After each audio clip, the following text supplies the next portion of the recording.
¿Esperamos un minutito o arrancamos? ¿Estarán más o menos todos?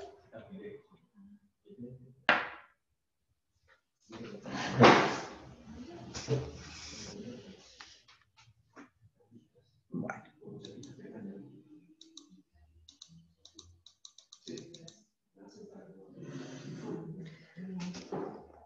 Sí, falta bastante gente. Vamos a esperar un minutito, ¿les parece? Son y 2 y 4 arrancamos. Un lindo día. Sí. Hermoso.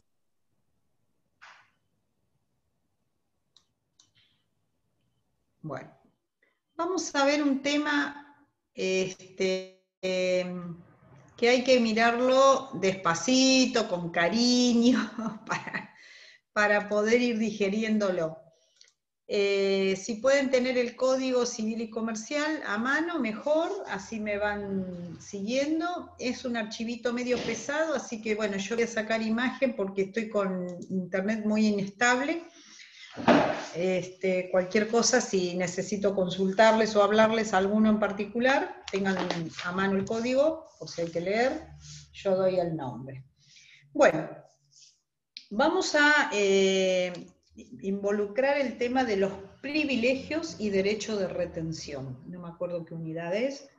En esta unidad nosotros lo vamos a tener que vincular con la clase pasada cuando hablamos del patrimonio como garantía común de los acreedores, ¿sí? Ahí nosotros habíamos visto de qué manera un deudor responde o se hace efectivo el artículo, cuando comenzamos la materia, que dice que se le darán los medios necesarios al acreedor para hacerse aquello a lo cual se ha obligado el deudor. Dentro de todos esos medios tenemos distintas alternativas. Vimos como el patrimonio es la garantía común de los acreedores, vimos cuáles son las excepciones, muy bien. Ahora que ya conocemos todo el sistema patrimonial, vamos a ver de qué manera se ordena el tema de los derechos de los acreedores. Cuando nosotros vemos si todos los acreedores están en un pie de igualdad o no, y en caso de que digamos que no, de qué manera se desarrolla ese sistema, entonces entramos en lo que denominamos en derecho privilegios, y dentro de los privilegios un subtema que es el derecho de retención.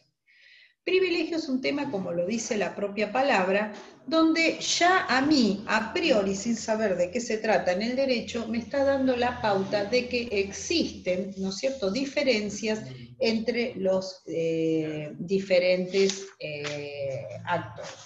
acreedores.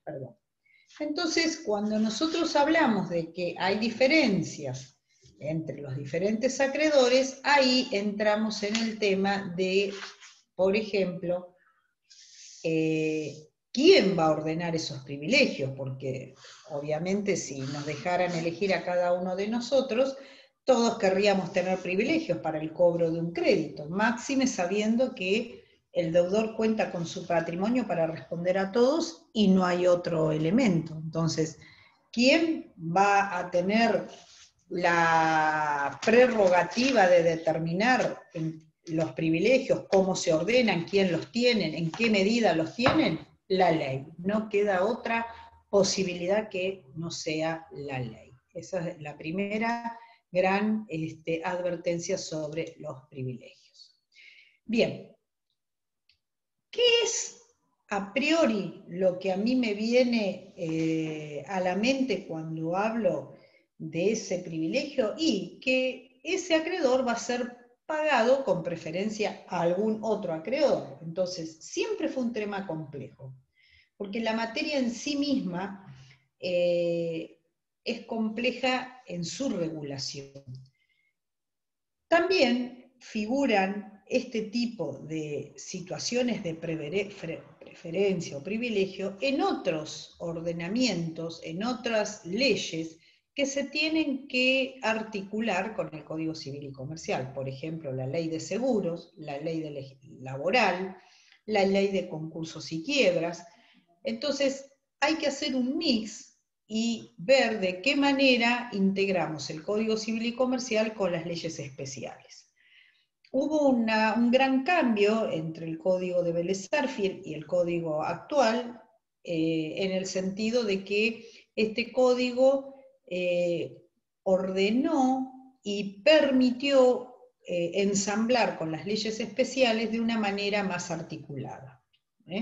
Entonces, antes existían controversias que muchas veces chocaba, por ejemplo, la ley o lo que establecía el Código Civil con la ley de concursos y quiebras.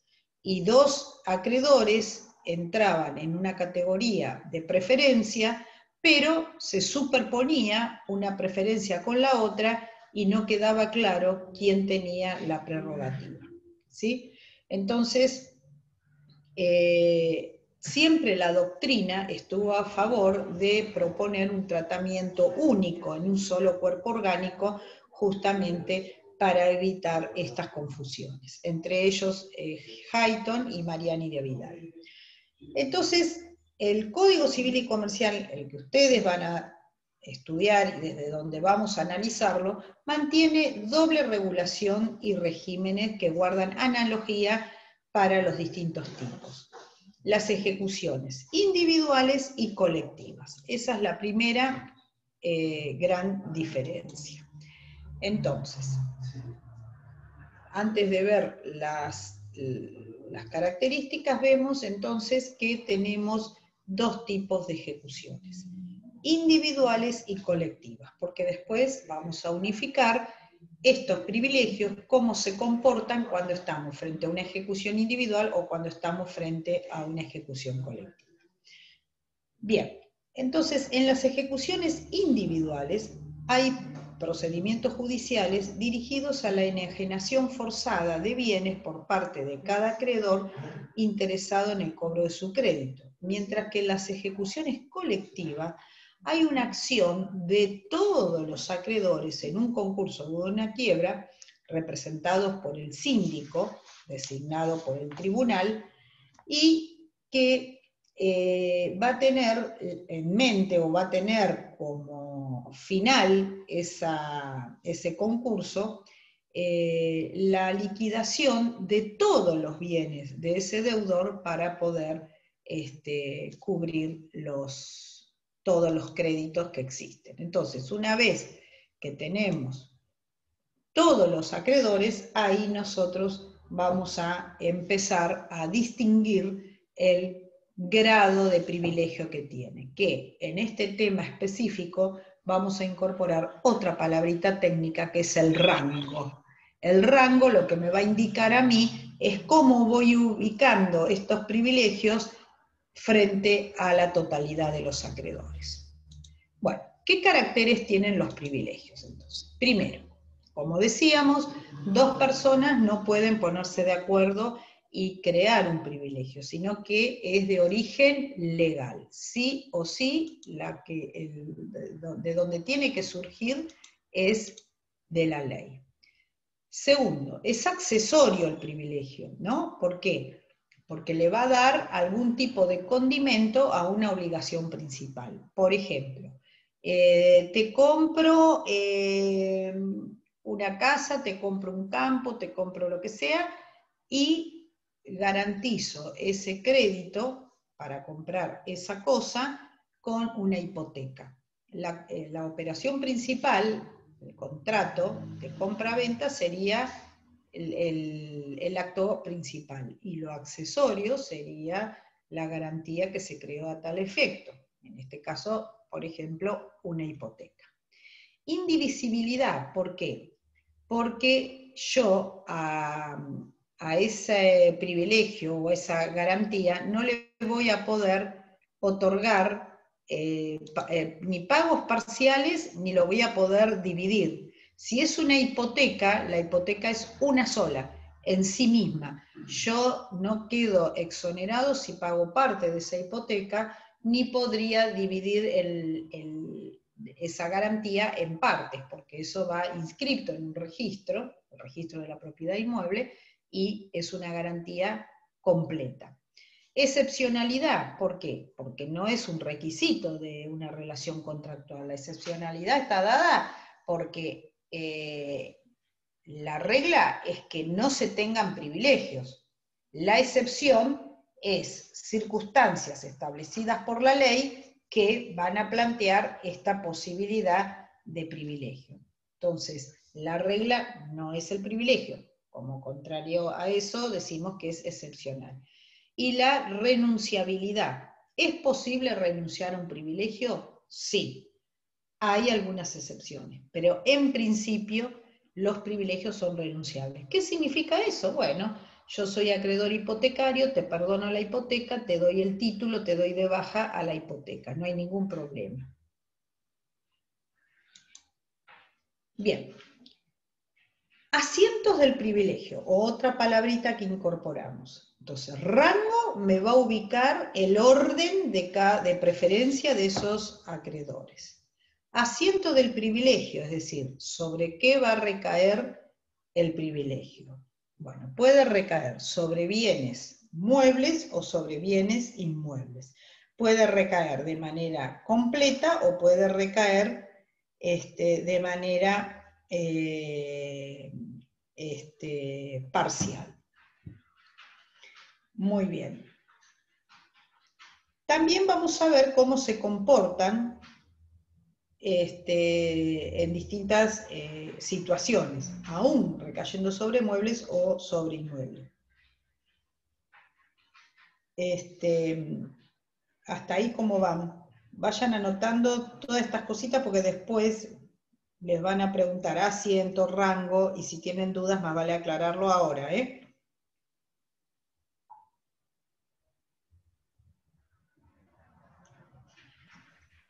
¿Esto entra para el práctico de mañana? ¿No leyeron las preguntas? No, no están todavía las preguntas, ¿eh? ¿No? No. Ah, bueno, no, la verdad que me parece que no, que este tema Bueno. no estaba. Gracias. Bien. No, de nada. Bien, extensión de los Profe, privilegios. ¿Sí?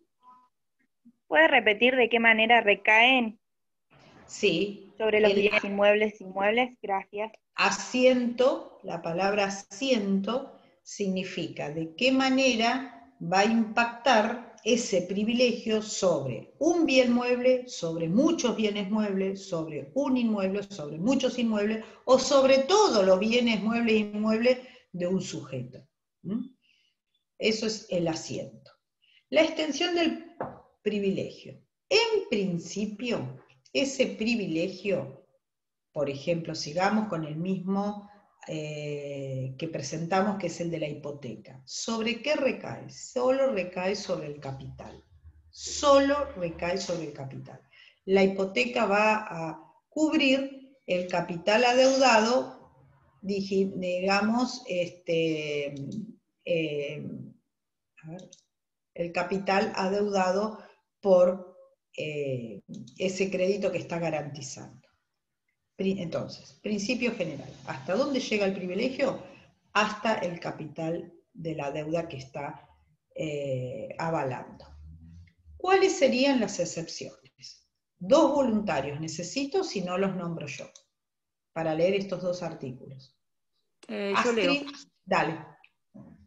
Bueno, 2578. 2578. Acá estamos. Bueno. Artículo 2578. Cómputo.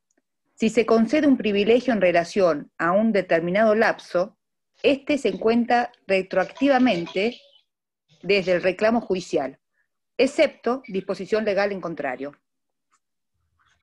Muy bien. Perfecto.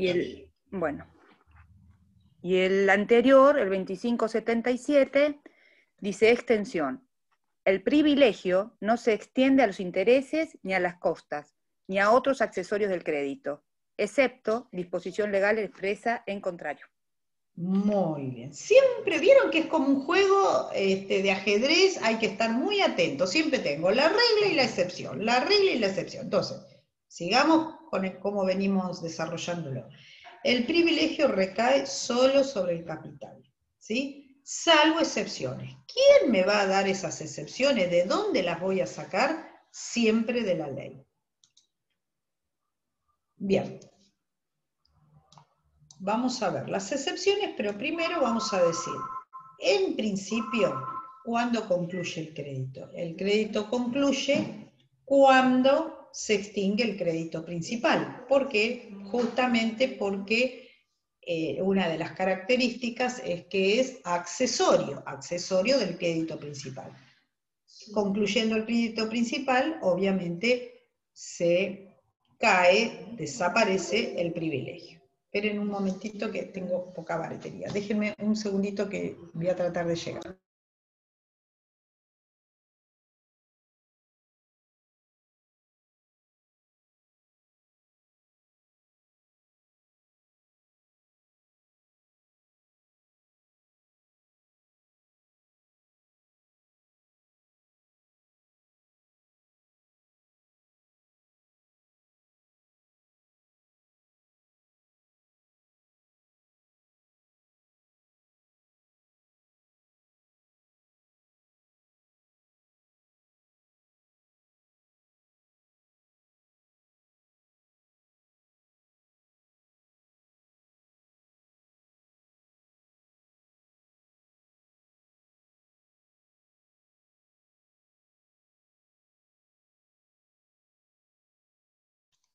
Bueno,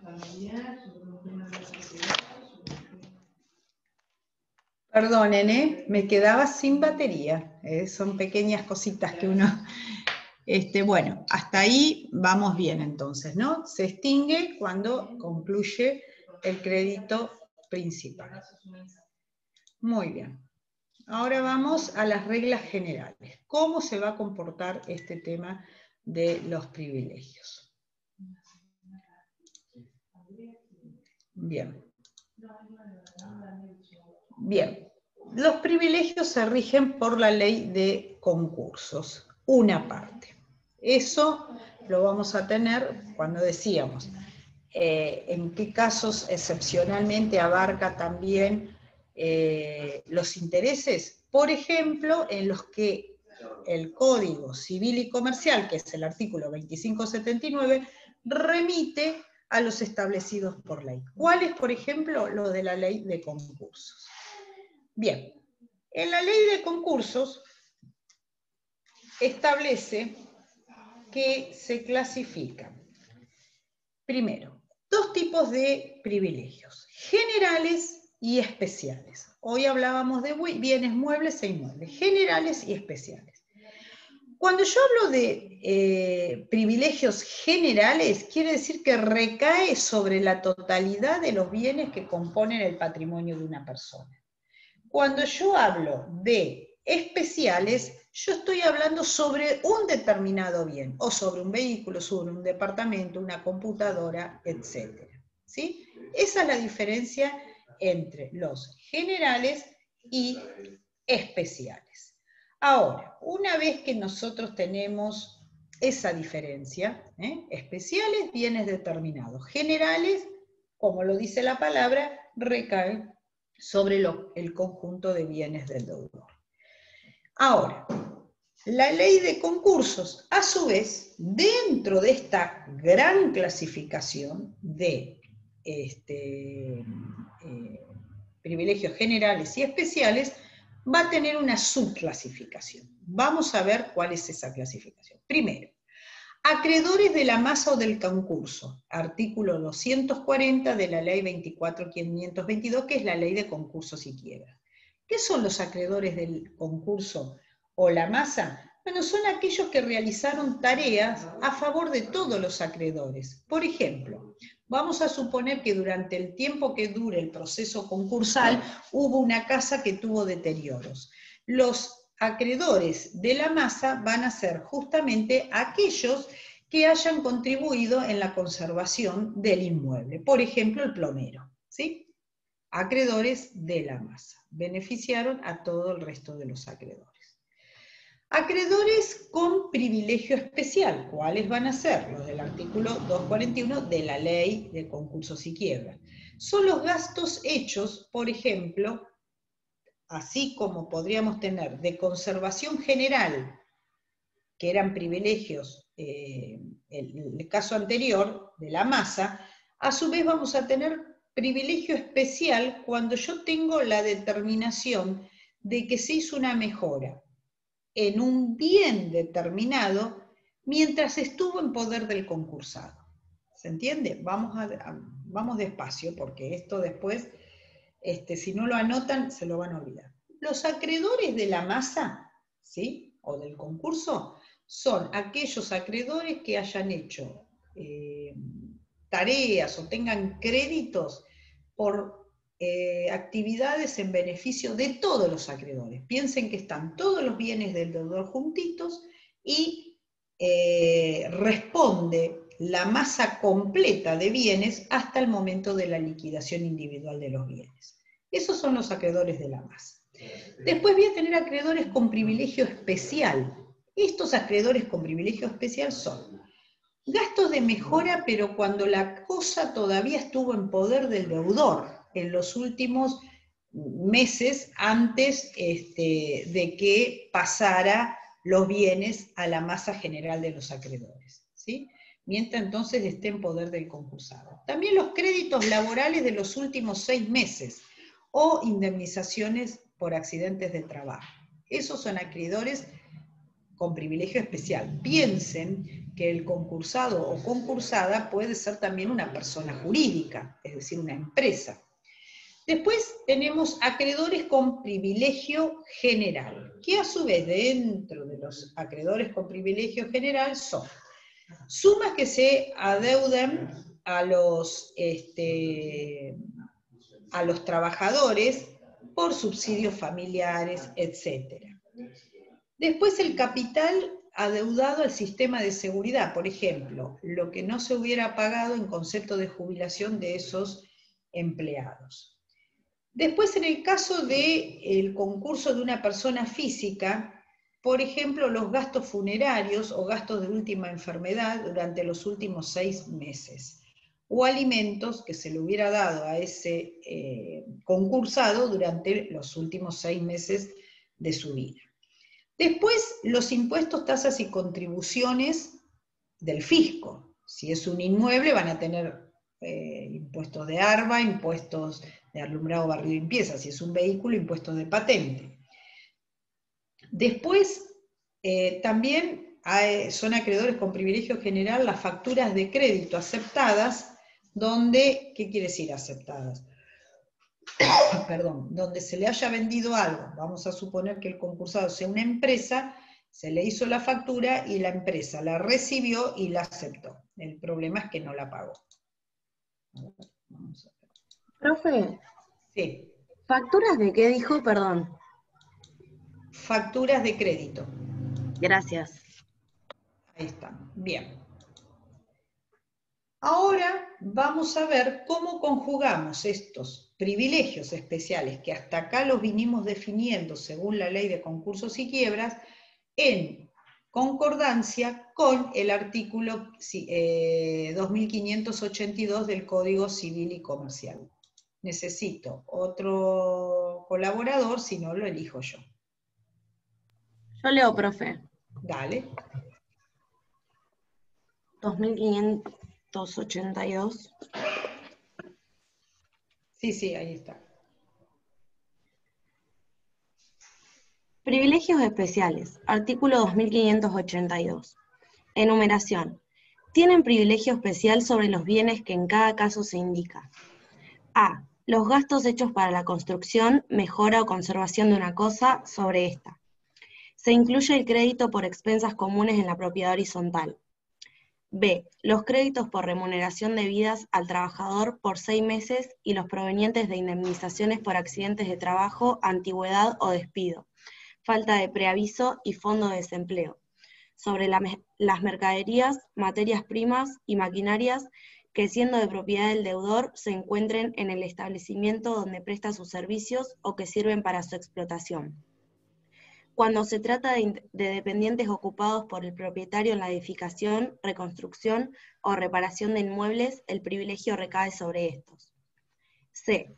Los impuestos, tasas y contribuciones de mejoras que se aplican particularmente a determinados bienes sobre estos. D. lo adeudado al retenedor por razón de la cosa retenida sobre ésta o sobre las sumas depositadas o seguridades constituidas para liberarla. E. Los créditos garantizados con hipoteca, anticresis, prenda con o sin desplazamiento, warrant y los correspondientes debentures y obligaciones negociables con garantía especial o flotante. F. Los privilegios establecidos en la Ley de Navegación, el Código Aeronáutico, la Ley de Entidades Financieras, la Ley de Seguros y el Código de Minería. Listo. Muy bien, perfecto.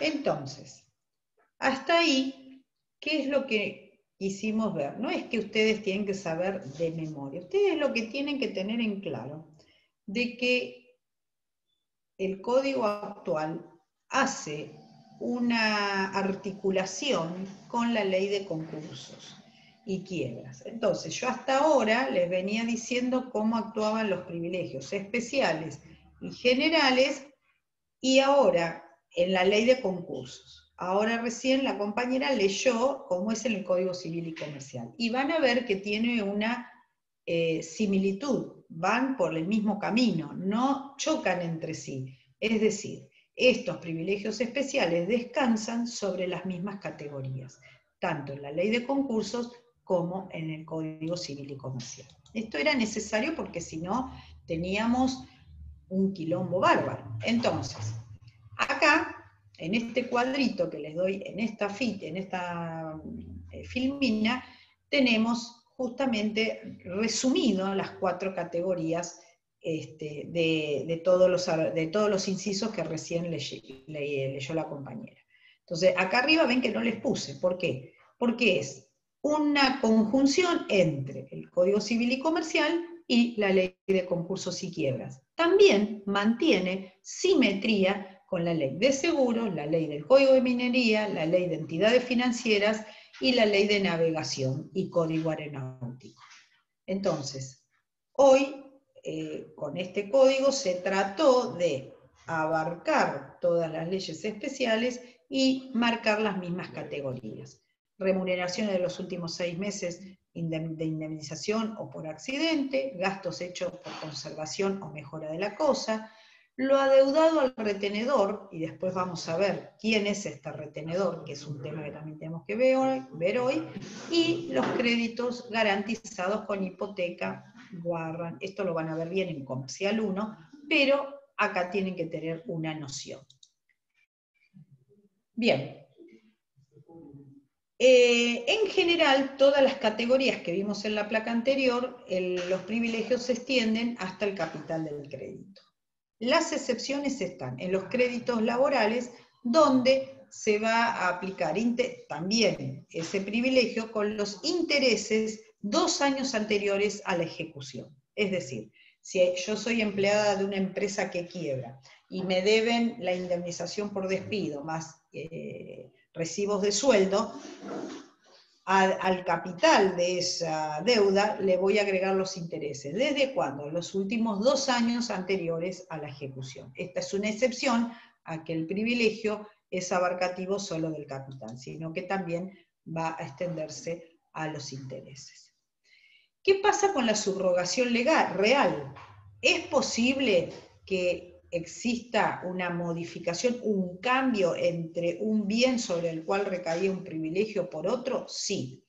En este caso, lo de la subrogación real es a veces factible, o de vamos a suponer, un inmueble por otro inmueble. ¿Qué va a tener que demostrar quien solicita la subrogación real?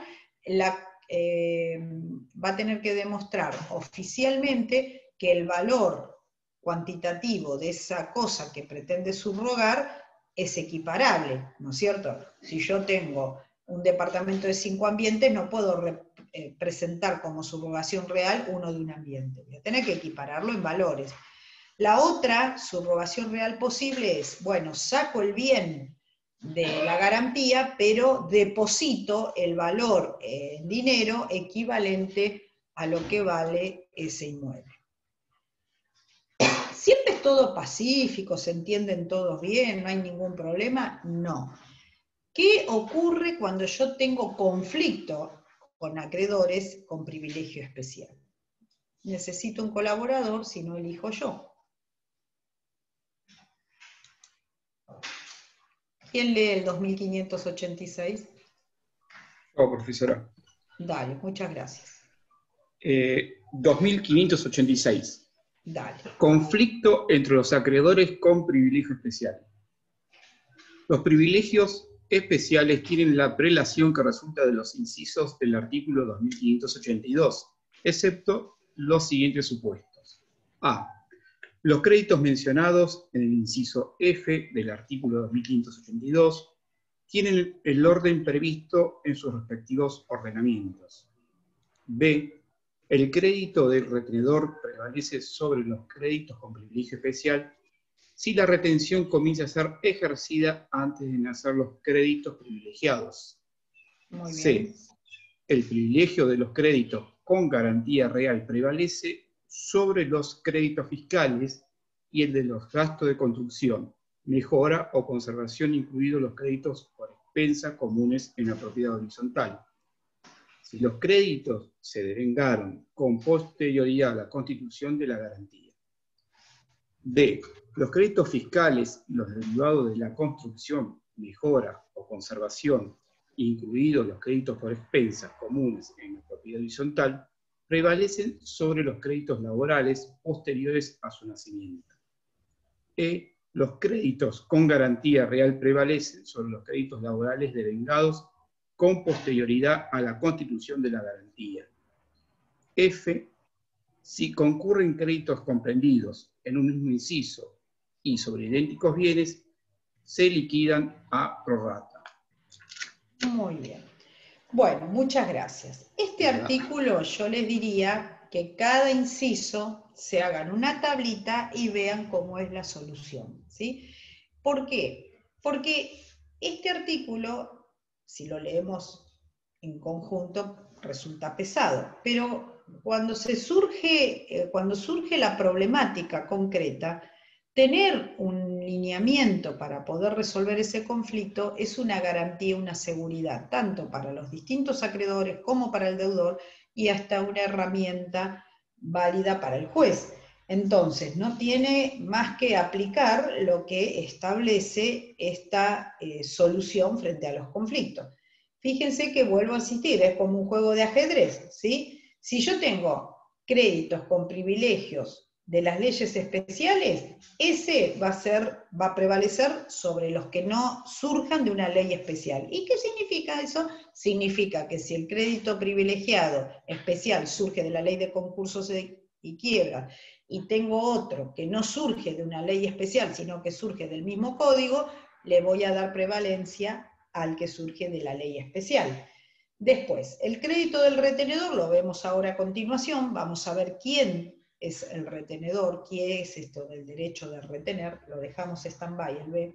Los créditos con garantía real, por ejemplo, si yo tengo un crédito con una hipoteca y por el otro lado tengo un crédito especial basado en deuda fiscal de impuestos, primero voy a pagar la hipoteca, después voy a pagar los impuestos.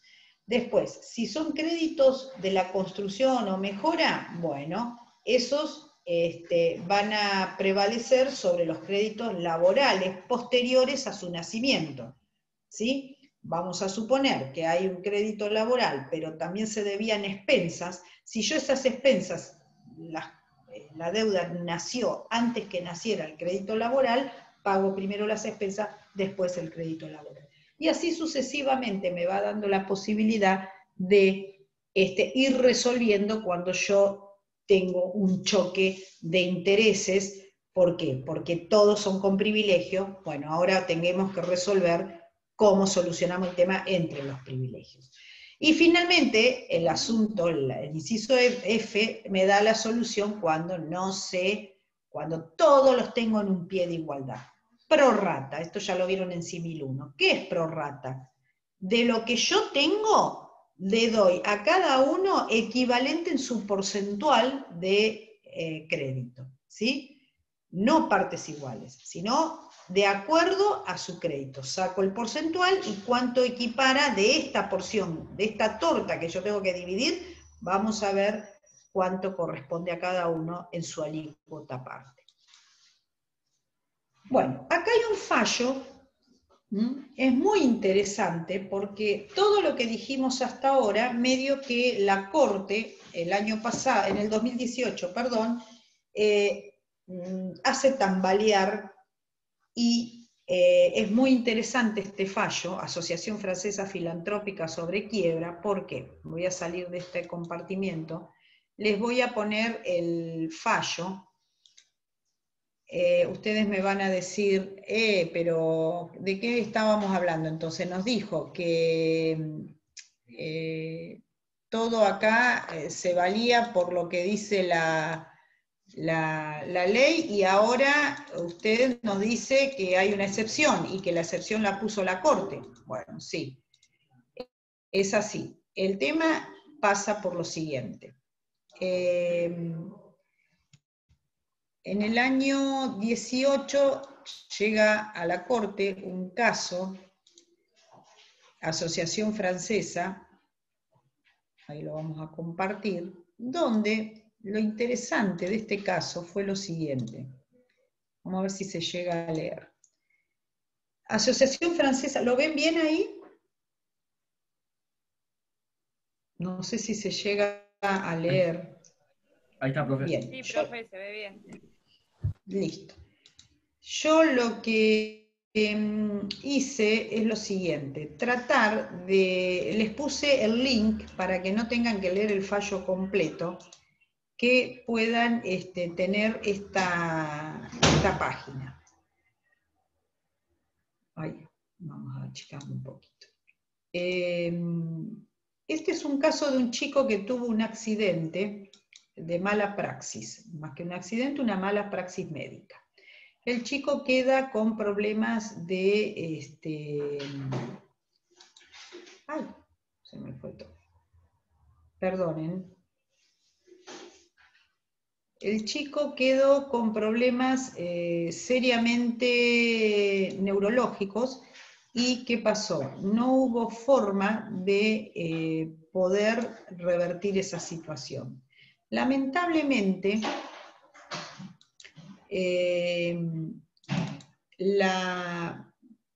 años duró el juicio de mala praxis. Finalmente sus padres, en representación de él, lo ganan, y cuando lo ganan, la clínica donde fue intervenido quiebra. Muy bien. Al quebrar esa clínica, pasa a regir el patrimonio de toda esa clínica, de esa sociedad, porque era una sociedad, queda a cargo de la quiebra. ¿Qué pasa? Se presentan todos los acreedores privilegiados que corresponden, ¿sí?, según la ley que estamos viendo. ¿Qué ocurrió? Claro, había privilegios que superaban lo de la sentencia de los papás de este chico.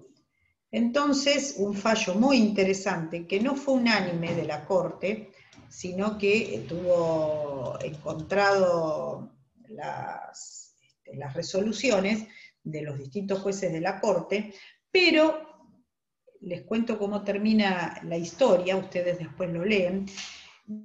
Dice: el interés superior del niño, niña y adolescente, como parte del bloque de constitucionalidad, supera la norma de la ley de privilegios, tanto de la ley especial de quiebras como la del propio Código Civil. Es decir, ponemos un fundamento humanitario por encima de lo estricto que es la regla de los privilegios. Claro, si cobraban todos los acreedores privilegiados, entre ellos un acreedor hipotecario, el crédito, aún ganado en el juicio de daños y perjuicios, quedaba en la cola de todos los acreedores y posiblemente nunca cobraron.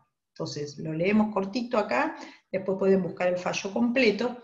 Dice: incidente de verificación, privilegios, indemnización por mala praxis. La sentencia de segunda instancia asignó el crédito al crédito un carácter de quirografario, es decir, era un crédito general, no tenía ningún tipo de privilegio.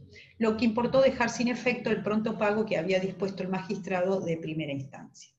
En el recurso extraordinario dice que la existencia de los privilegios que queda subordinada a la previa declaración del legislador, este parrafito de la previa designación del legislador, era la placa 2, donde yo les decía a ustedes, no hay privilegios que no surjan de la ley, ¿sí?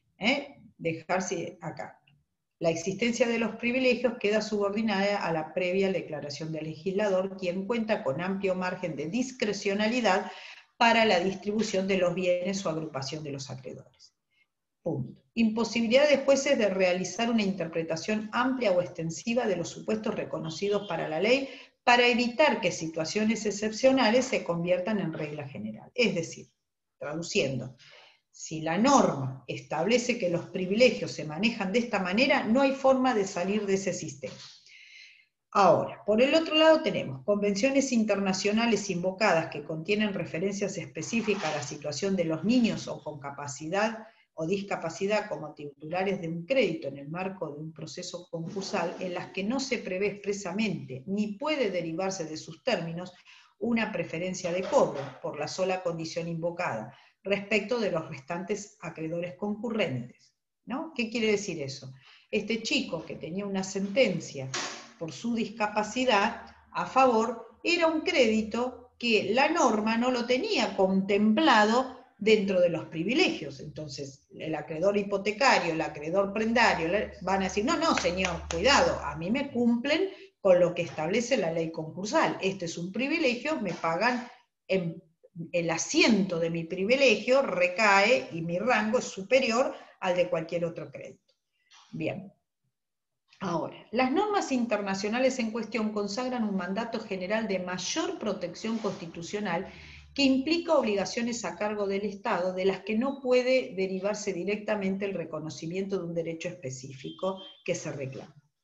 Se confirma el decisorio recurrido con la disidencia del doctor Maquela, que dice: la preservación de la salud que integra el derecho a la vida, existencia de una obligación impostergable de las autoridades públicas que garantizarla mediante la realización de acciones positivas. Esta es una situación excepcional de absoluta vulnerabilidad que el tribunal no puede desatender en orden a las exigencias de los tratados internacionales y instrumentos internacionales incorporados a nuestro sistema jurídico. ¿Sí? Entonces, con igual rango constitucional que la ley de la Constitución Nacional, por lo tanto está por encima del Código Civil y Comercial y por encima de la ley de concursos.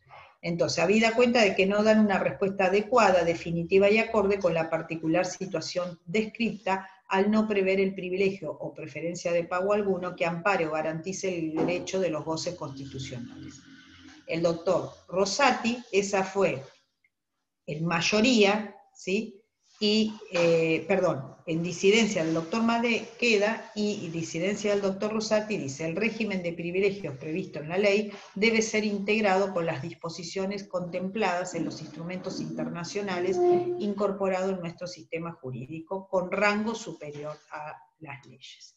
Entonces, ¿qué nos da a nosotros esta situación?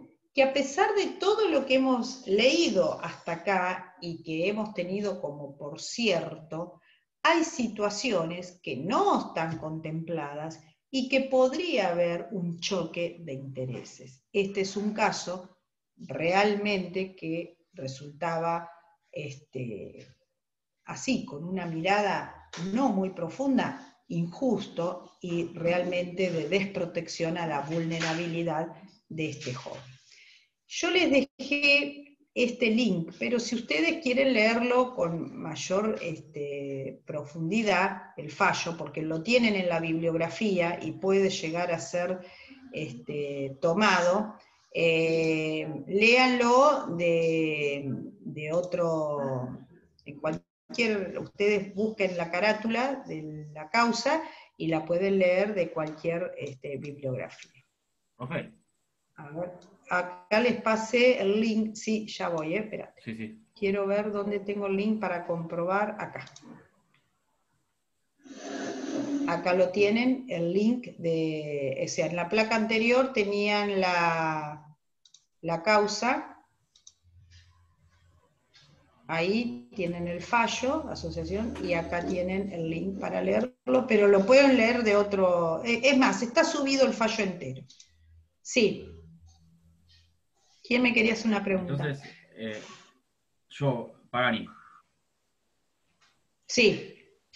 Entonces, a la hora de responder a la pregunta, ponele si surge este tema de parcial,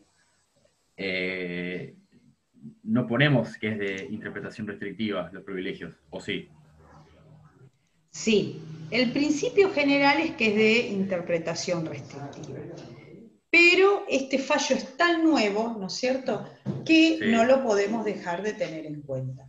Por eso la novedad y la idea de que ustedes lo lean y saquen una conclusión. La clase que viene el martes que viene nos tomamos 5 minutitos, pero vamos a intercambiar una opinión porque son 2 fallos de la Corte con interpretación distinta. En una, no hay... Sí, perdón. No, decime. Digo que no hay reforma todavía, ¿no? Ante esto. No. Ok. Entonces nosotros, a la hora de respondemos que es interpretación restrictiva y ya está. Ustedes tienen... Ahora, si les preguntan si conocen alguna excepción jurisprudencial, son estos dos casitos. Sí, pues está y el fallo de Instituto Médico de Antártida, ¿no? Que son análogos. Sí, ese también. Claro, exacto. Sí, exacto. Ese está... ¿El que lo viste en el campus? Sí, está en el campus. Bien. Claro, la asociación, es el mismo caso porque la asociación francesa, la quiebra era el nombre de la empresa. Ok, listo. La empresa que explotaba ese nosocomio, esa clínica. Bien, bueno, listo. Vamos a ver el derecho de retención. ¿A qué se refiere esto del derecho de retención? Esto es justamente una figura que ya estaba dada en el derecho romano, y es la posibilidad que se le otorga en algunos supuestos al poseedor de buena fe que había finalizado el trabajo de mejoras en una cosa y no le era pagado. Entonces, para poder garantizarle el cobro de su trabajo, se le daba este derecho de retención, que es la facultad que corresponde al tenedor de una cosa ajena para conservar la posesión hasta el pago de lo que se le debe por la razón de esa misma cosa. A ver si se entiende.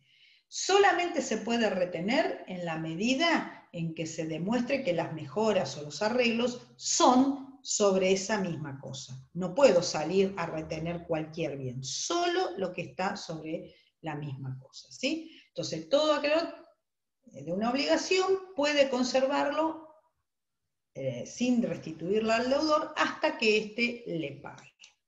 Muy bien, la cosa retenida. Toda cosa que esté en el comercio puede ser retenida siempre que deba restituirse y sea embargable según la legislación pertinente. Esto, por supuesto, no está incluido cosas, por ejemplo, que sean esenciales para la vida de una persona. Qué sé yo, imagínense no sé, una pavada, pero algo que sea para la salud, un nebulizador. Bien, el ejercicio de retención, esto es muy importante, no necesita ni que lo autorice el juez, ni que lo tenga una autorización de parte del deudor. Simplemente puede ser retenido cuando esté demostrado que hay un problema de no pago de una mejora en la cosa. Bien. ¿Qué puede hacer ese retenedor con respecto a esa cosa que ha retenido? Uno de los ejemplos que se da muy a menudo es el ejemplo del chapista, ¿no? Que retiene el vehículo hasta tanto se le pague. ¿Qué puede hacer? Bueno, ejerce todas las acciones de conservación.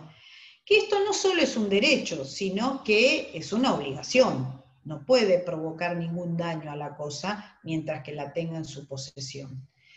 Ahora, ¿Qué pasa si tuvo el vehículo guardado en su taller porque tardó 2 meses en venirla a pagar? Le puede cobrar un canon por el depósito del vehículo durante el tiempo que lo retuvo. Y si la cosa retenida hubiera tenido frutos, por ejemplo, que hubiera sido un predio rural y había una plantación de limones y esos limones se tuvieron que cosechar, bien, entonces puede percibir esos frutos si los cosechó. Si no, no está obligado a hacerlo, los deja en la planta. Ahora, ¿tiene algunas obligaciones ese retenedor, además de esos derechos que vimos? Sí. Primero, no puede usar la cosa porque no es ni propietario, ni inquilino, ni hizo un comodato. Simplemente es una retención como garantía del pago de su crédito. Por lo tanto, no la puede usar, salvo, por supuesto, pacto en contrario, es decir, que el deudor le dé la posibilidad de utilizarlo. Después, conservar la cosa y efectuar las mejoras necesarias a costa del deudor. No es el mejor ejemplo un auto, pero si por ejemplo conservó algo que se pudiera oxidar, bueno, podría tranquilamente pasarle un antióxido para evitar que se siga profundizando el daño. Después, tiene la obligación de devolver la cosa y rendir cuentas de lo que hizo con esa cosa. Si hubiera percibido frutos, tiene que rendir cuenta justamente de lo que percibió en concepto de frutos, que pueden ser frutos civiles, pueden ser frutos naturales.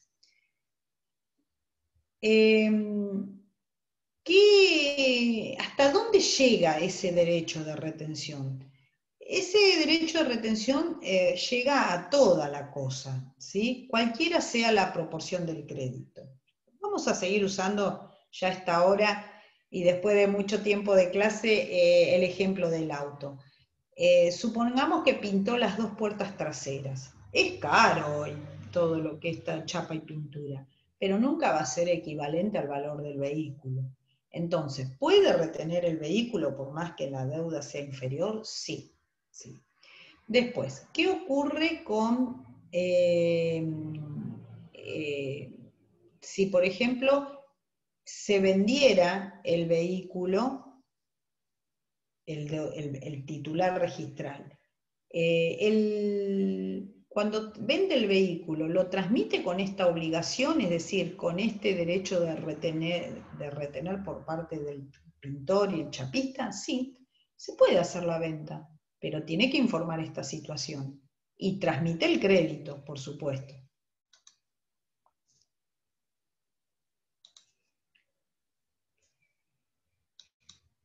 Bien. Después, con respecto al deudor, como les decía recién, ¿puede hacer actos de disposición, administración de la cosa? Sí, porque él no pierde ni la titularidad ni la administración. Lo único que le están haciendo es reteniendo la cosa. Pero después puede realizar todo tipo de operación porque su disponibilidad permanece intacta, su propiedad permanece intacta. Después, ¿qué pasa si se embarga la cosa que está retenida por otros acreedores? En estos casos se puede llegar hasta la subasta, pero ¿qué pasa? Siempre va a estar por encima de todos los acreedores quien tenía la retención. Se vende el vehículo en subasta judicial, primero va a cobrar el chapista y después el resto de los acreedores. Pero lo que quiero que les quede claro es, ¿hay alguna posibilidad, hay algún impedimento de que eso se lleve hasta la instancia de remate? No, ninguno. Solamente mantiene el privilegio el chapista, que el producido de la venta va a descontar lo que se le debe a él y él le entrega la cosa. ¿Cómo concluye la retención? ¿En qué momento termina? Por supuesto, como es accesorio a un crédito, primero el crédito que estaba garantizando y segundo, por la pérdida total de la cosa. Ojo, en este último supuesto, siempre y cuando, eso ya lo tienen visto, ya llaman por el segundo civil, que no hubiera mala fe, por supuesto. Bien, también puede concluir por renuncia. El chapista dice, más, si este auto es viejo, no vale nada, hace 2 años que lo tengo acá en el taller, este no me va a pagar nunca más, le devuelvo el auto y listo. Esa es la renuncia. Y lo mismo la entrega o abandono voluntario de la cosa, es decir, cuando lo deja en la vereda y bueno, que pase lo que pase con este auto. Muy bien. ¿Qué pasa también en otros casos? Después más adelante, cuando vamos a ver formas de extinción de las obligaciones, vamos a ver la confusión. La confusión es una figura en la cual se confunden en la persona del acreedor y del deudor en una misma. Vamos a suponer que ese auto era o que el chapista era el sobrino. Y resulta que en un momento el sobrino termina siendo heredero de ese auto. Entonces se confunde en ese chapista la calidad de acreedor y de deudor, porque pasa a ser el dueño del auto. Y en el otro caso, cuando la falta está del lado del retenedor. Pasa el deudor, no le pagó, pero ve que está haciendo estragos con su auto, o el auto está siendo utilizado indebidamente, o lo presta, o hace cualquier acción contraria a derecho con el auto del deudor. En ese caso también pierde el derecho de retención. Bueno. En este pago que lo vamos a subir estarían comprendidas bueno, todos los puntos del programa. Ustedes fíjense si tienen alguna duda o algo, lo vemos en la clase que viene. Pero está bastante completito con todos los puntos. Analicen nuevamente ese fallo por las dudas. Si no entendieron algo, lo repasamos la clase que viene. Bueno, ¿alguna duda, chicos? No, gracias, todo bien. ¿No? ¿Todo bien? Bueno, nos vemos entonces el martes que viene. Adiós. Buenas tardes, doctora. Hasta luego. Chao, chao. Buenas tardes. Buenas tardes.